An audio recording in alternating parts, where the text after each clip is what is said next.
तो हेलो दोस्तों, आज मेरे पॉडकास्ट पे आपका स्वागत है। आज हम बात करेंगे 11th क्लास सीबीएसई विद्यार्थी अनीश सिंह से, जो आईआईटी का प्रिपरेशन करने के साथ साथ 11 का भी तैयारी कर रहे हैं। आइए हम जानते हैं कि ये जो आईआईटी और 11 का एक साथ जो तैयारी कर रहे हैं किस तरीके से कर रहे हैं। इनसे हम बात करते हैं। अनीश, कैसे हैं आप? Sir, I am fine. आप अपने बारे में थोड़ा सा कुछ परिचय दें। Sir, I am Anish Kumar Singh. I study in class 11th from Gorakhpur army school, CBSE board. अच्छा, 11th के साथ साथ 11th की तैयारी के साथ साथ आईआईटी का जो आप तैयारी कर रहे हैं, कैसे आप मैनेज कर रहे हैं दोनों एक साथ? सर देखिए, आईआईटी तो सर ज़रूरी है, पर साथ में सर 11th की भी पढ़ाई चलनी चाहिए, क्योंकि सर आईआईटी में 12th में मिनिमम परसेंटेज अगर आपको कॉलेज में एडमिशन चाहिए तो 75% अनिवार्य है। तो उसके साथ साथ आपको 12th में भी ध्यान देना पड़ेगा। हाँ, जहाँ तक अगर मेरी समझ है कि अगर कोई भी अगर हम कंपटीशन अगर फेस करते हैं तो ज़्यादातर जो क्वेश्चन जो होते हैं 11th क्लास से ही आती हैं। फिजिक्स, केमिस्ट्री, चाहे अदर जो भी सब्जेक्ट हैं 11th क्लास से ही मतलब क्वेश्चंस निकाले जाते हैं। तो जो भी बच्चा अगर कंपटीशन की तैयारी कर रहा है तो उसको 11th का जो सिलेबस है उस पर विशेष फोकस करनी चाहिए और उस पर ध्यान देना चाहिए, तभी जाकर वो बेसिकली आगे कंपटीशन फेस कर सकता है। तो अनीश, कुछ समय पहले आप साइंस एकेडमी ज्वाइन किए, तो साइंस एकेडमी ज्वाइन जब आप किए तो आप साइंस एकेडमी में कौन कौन से सब्जेक्ट थी जो आपको अच्छा पढ़ाया गया, और कौन कौन से सब्जेक्ट है जिसमें आप इंटरेस्ट रुचि ले रहे हैं? सर, साइंस एकेडमी में फिजिक्स, केमिस्ट्री और मैथ्स बहुत बढ़िया पढ़ाया जाता है, और यही मेन सब्जेक्ट है आपका 11th और क्या कहते हैं जेई के लिए। तो इसमें फिजिक्स और मैथ्स में मेन फोकस दिया गया है, और केमिस्ट्री में सर थॉरली पूरा समझाया गया है। इसीलिए सर यहाँ पे फिजिक्स और मैथ्स मैं बिल्कुल प्रेफर करूँगा। हाँ, फिजिक्स, केमिस्ट्री, मैथ जो सब्जेक्ट है वो आईटी के लिए नेसेसरी सब्जेक्ट है जिस पे फोकस करना चाहिए। तो जहाँ तक मेरी समझ है कि जो ये जितने तीनों सब्जेक्ट है उस पर बेसिक अगर लड़का अगर कोई पढ़ रहा है, बेसिक अगर प्रिपरेशन उसका सही है, और तो मे भी हो सकता है कि वो आगे अपना आईआईटी में अपना मतलब कि जगह वो पा सकता है। इसके बारे में आप क्या चाहते हैं? सर, इसके बारे में मैं ये कहूँगा कि जैसे आपको अगर साइंस एकेडमी में अगर आपको बेसिक स्ट्रॉन्ग करना है और साथ में बढ़िया लेवल के क्वेश्चन कराने हैं तो आपको साइंस एकेडमी मैं प्रेफर करूँगा कि आप यहाँ पे एडमिशन लें।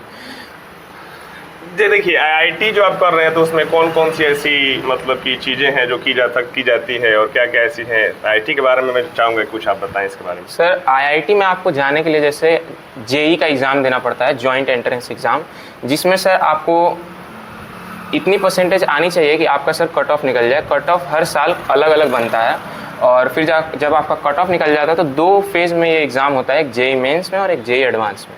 तो जेई मेंस जब आपका कट ऑफ निकल जाएगा तो आपको जेई एडवांस में बैठने का मौका दिया जाएगा, जिसमें सिर्फ 2.5 लाख बच्चे बैठ पाते हैं, और उसमें से आपका 17,770 रैंक के अंदर आपका अगर आ गया तो फिर आपका आईआईटी में सिलेक्शन हो जाएगा। हाँ, ये बात है।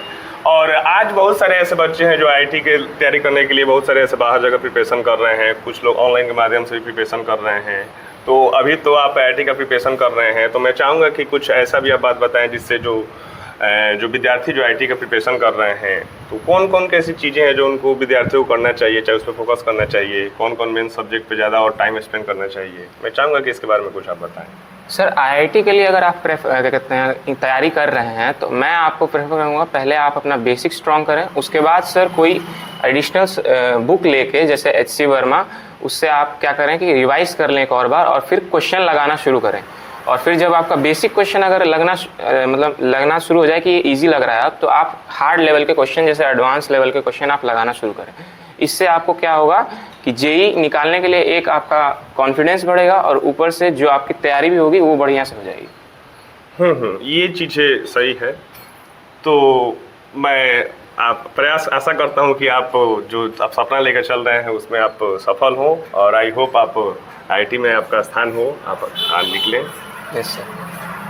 हाँ, और एक मैं बात आपको ये पूछना चाहता हूँ कि जब आप साइंस एकेडमी में ज्वाइन किए तो यहाँ पे जो सीबीएसई क्लासेस की जो व्यवस्था है, जैसे यहाँ पे 8, 9, 10, 11, 12 क्लास भी चलती है, कौन कौन सी ऐसी चीज़ें आपको अच्छा लगी जिससे आप प्रीफर करेंगे कोई बच्चा जो आज बहुत सारे ऐसे स्कूल में जो पढ़ रहे हैं सीबीएसई के, उनको मतलब कि यहाँ पे ज्वाइन करनी चाहिए? जैसे सीबीएसई बोर्ड के लिए ये कोचिंग बहुत बढ़िया है। यहाँ पे सीबीएसई बोर्ड के सारे यहाँ पे टॉपिक्स एकदम कॉन्सेप्ट पूरा एकदम बेस सब पढ़ाया जा रहा है, और क्वेश्चन भी कराए जा रहे हैं, सारे एकदम टॉप लेवल के क्वेश्चन कराए जा रहे हैं। अगर आप सीबीएसई बोर्ड के अगर आप छात्र हैं तो आपको ये कोचिंग मैं प्रेफर करना चाहूँगा।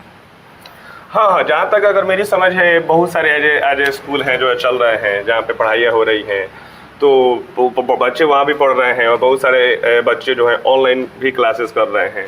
तो आप से ये मैं जानना चाहूँगा कि आज जो बच्चे ऑनलाइन जो क्लास कर रहे हैं और जो ऑफलाइन जो कोचिंग चल रहा है, इन दोनों में आप किसे ज़्यादा प्रीफर करेंगे? बच्चों को कौन सजेस्ट करेंगे ज़्यादा, मतलब कि रुचि लेना, चीज़ में रुचि लेना चाहिए? सर अगर आपका जैसे इंटरेस्ट है तो आप ऑफलाइन ले सकते हैं। ऑनलाइन मैं प्रेफर नहीं करूँगा क्योंकि सर ऑनलाइन से क्या कहते हैं सेहत ख़राब हो जाती है अच्छा। बहुत बच्चों की।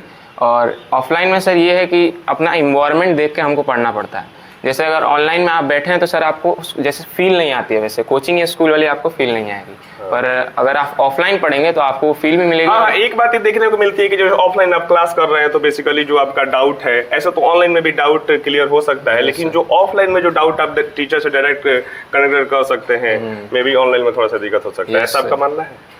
सर ऐसा, यस सर, ये एक बेसिक क्या कहते हैं क्वेश्चन है हर किसी से। जैसे अगर आप ऑफलाइन में लेते हैं तो आप जैसे टीचर से पूछ सकते हैं, वो आपको ज़्यादा थॉरली समझा देंगे। पर जैसे अगर आप ऑनलाइन में लेंगे तो वो आपको थॉरली नहीं समझाएंगे, वो आपको वीडियो सेंड करेंगे कि आप ये वीडियो देख लीजिए, आपका कॉन्सेप्ट क्लियर हो जाएगा। तो चलिए, मैं आशा करता हूँ कि आपका उज्जवल भविष्य का कामना करता हूँ। तो ये थे अनीश सिंह, जो साइंस एकेडमी 11th के CBSE के छात्र हैं, जिनसे हम बात किए, और हम मिलते हैं अगले वीडियो में। नमस्कार।